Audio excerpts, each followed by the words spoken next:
You guys, I'm back. Hey everyone. I've been wanting to talk about this subject for a while, but I needed to take a break.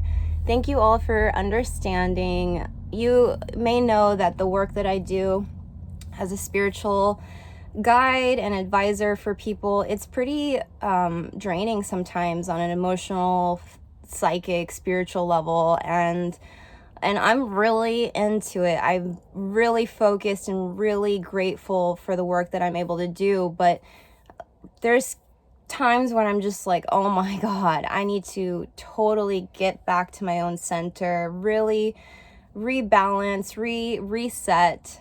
And yeah, that's what I was able to do for this past week or so. And I had like a topic that I really wanted to explore with you today. So let's dive into that. And this has been the tools that I use to really get me back to my higher self, or for others, God. Whatever you want to call it. We're not going to freak out. If you really get triggered about certain things, like this video might not be for you, because I'm just one of those people that I love to learn.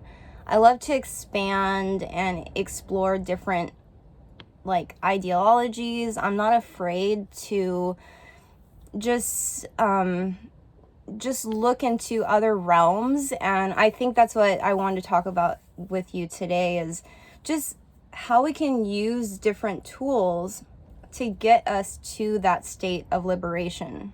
Now, one of the biggest things I realized recently is that when I'm needing to get centered and still within myself, I go on like basically a shamanic journey.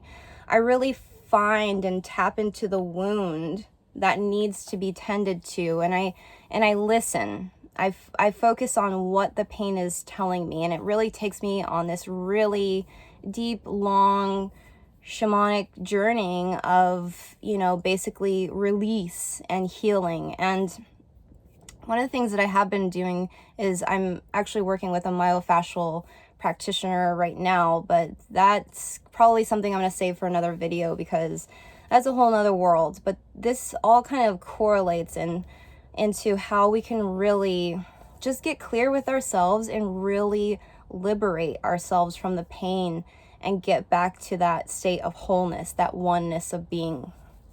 And I noticed, like I said, something that has been happening recently where all of the different aspects of spirit are sort of coalescing around me. It's almost like God has been asking me to be open to what is needed at each specific time. Some people in the past have been like, okay, Danielle, are you New Age? Are you Christian? What are you doing? And that's what I'm talking about here and now, is that we have a full array of tools on this planet that we can use to get us to that next level. For me, spirit or God is really immeasurable. It's the mystery, it's an unknown. And so I've noticed when my little mind tries to define it or tries to label it, tries to compartmentalize it, that's when I find that my experience of God becomes very limited. I become limited in my co-creation with that higher force. So I've learned to really just let it be that infinite, immeasurable force that my human mind can never understand, but can at least, resonate with or observe on some level. It's interesting what happens when we do open up our spirits, when we open up our hearts and we ask to be guided. And I've been on this journey for a while of really wanting to walk with God, really wanting to open myself up to the possibility of being, that level of spirituality, having that deep of a resonance with the Lord. And since I opened myself up to that and I've asked to be guided towards that, the universe uses pretty much any and everything to get me to that place. Recently, it has been very much intense synchronistic guidance in terms of the Bible. And that's kind of interesting for someone who I don't allow myself to get so ingrained in any type of religion. And even spirituality to me is somewhat of a religion. And like I said, these are all tools to get us to be a resonance with the immeasurable unknown. And so when the Bible starts to come up as a guide, you know, a specific character in the Bible starts speaking, maybe through dreams, or you're having prophetic words or messages being sent to you, it's kind of like, all right, let's use this. I'm not going to allow the irrational human mind that wants to label things good or bad. I'm not going to allow that to stunt my growth. So when I do come across like dogma or religious ideas, I sort of strain them out. I sort of use what's good for me, and I kind of take and leave the rest, so that I don't get too, let's say, limited in my own creation of what I experience the infinite to be.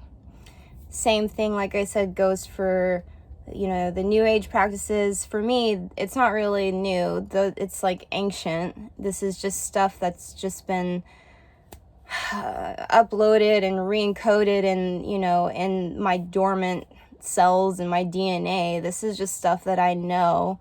So when I do use those tools and practices, a lot of you will see me doing energy work or, you know, using crystals. All of that is just, like I said, they're tools. I'm just going to use whatever it takes to get me to that place of stillness, peace, and liberation within my own spirit, within my own soul. So I've really understood on a deep level that I really don't need an interpretation. What I need is stepping stones. It's almost like religion, spirituality, they serve as those stepping stones that will then allow you to get to that place where you leap off into the great unknown. So I guess what I'm saying, and I guess what my advice here in this video, is to use whatever tool that your soul resonates with, whatever gets you to that next level, like a stepping stone. Use it for your benefit, but do not attach yourself to the point where you can't let go into, you know, into a more evolved level of consciousness. Because a lot of times we want to hang on and say, this is the truth, or this is the way. But in reality, it was just a stepping stone, and there's something greater, something bigger that will expand us in the future. And I think just really allowing yourself to surrender, allowing yourself to be more flexible or expanded in your consciousness will allow you to use those tools for your own good, so that you can move forward and progress.